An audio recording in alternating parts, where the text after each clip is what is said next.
Hey guys, my name is Kelly, and some of you may know I do energy healing and I wrote a couple of books. And I did a video recently where I mentioned the chanting practice that I do, and I talk about it in my book, Synergy, A Modern Healer's Guide to Complete Bioenergy Wellness, which you can get on Amazon. So I thought I would share that with you guys today in case any of you were wondering about chanting. And there's all types of chanting that one can do. There's all types of traditions. So I'm just going to talk to you guys about what I know and what I have been chanting almost every day for almost 10 years now. And that is Nam-Myoho-Renge-Kyo. And this is from Nichiren Buddhism.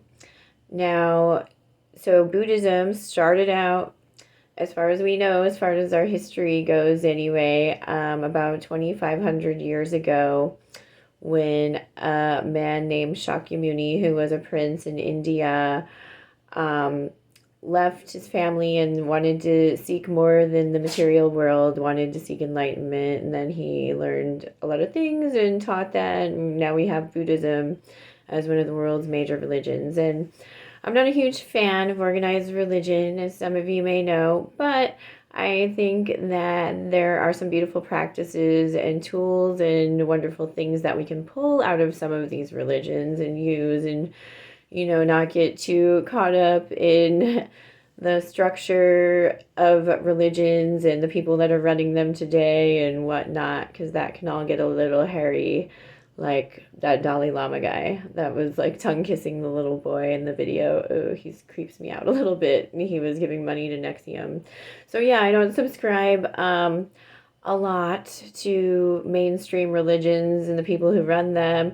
However, I do resonate with a lot of things in Buddhism, and I think there's some beautiful practices involved in Buddhism. And one of those practices, one of the branches of Buddhism, is Nichiren Buddhism. So we know about the so-called original Buddha, who was Shakyamuni, and flash forward to, well, flashing back from here, but forward from Shakyamuni to the 1200s in Japan, there was a Buddhist monk named Nichiren Daishonin, and he invented the practice of chanting to the Gohanzen. And the Gohanzen is a scroll that you use as a focal point when you chant. And it's not like you're worshiping anything outside of yourself. It's supposed to represent a mirror of your life. But you don't have to chant to anything. You can just chant anywhere you are, anytime. So that's why I'm going to tell you about it today. And yeah, chanting is like a very active form of meditation.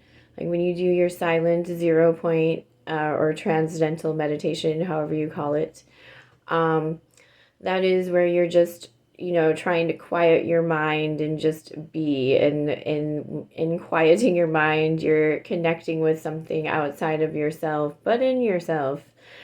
And that's that practice. So it's a less active practice, whereas chanting is a very active meditation.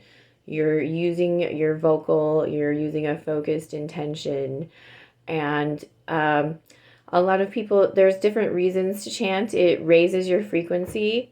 It definitely makes you feel better.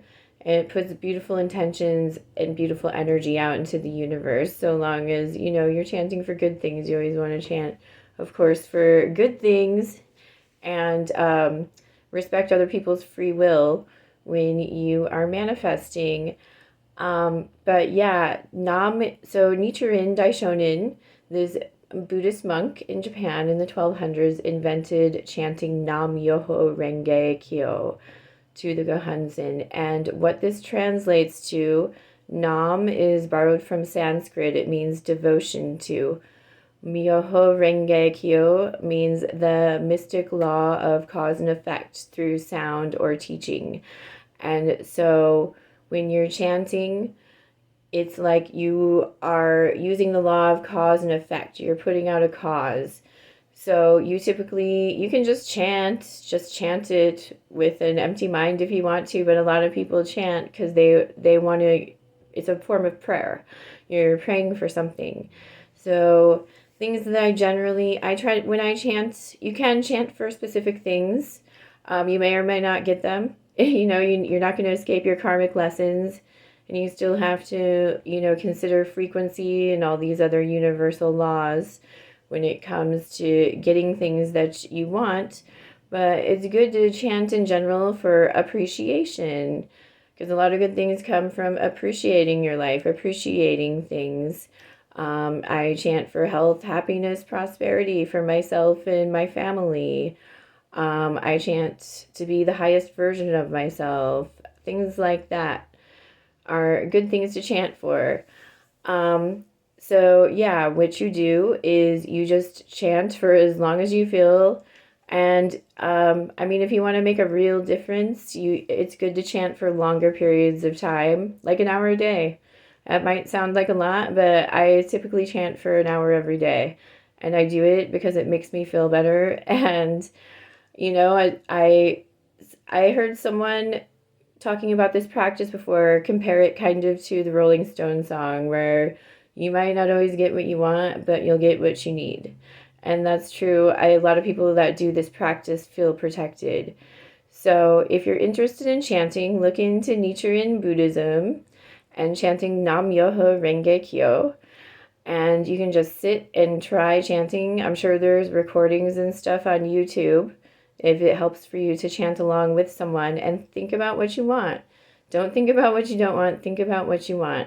But that is a little bit of info about the practice of chanting and Nichiren Buddhism. And I hope that helped you guys today. And if you want to learn more practices about working with energy, I highly suggest getting my book, Synergy. And you can learn more and book an energy healing session with me on my website, woowoowoman.com, WUWUwoman.com. I hope you have a great day.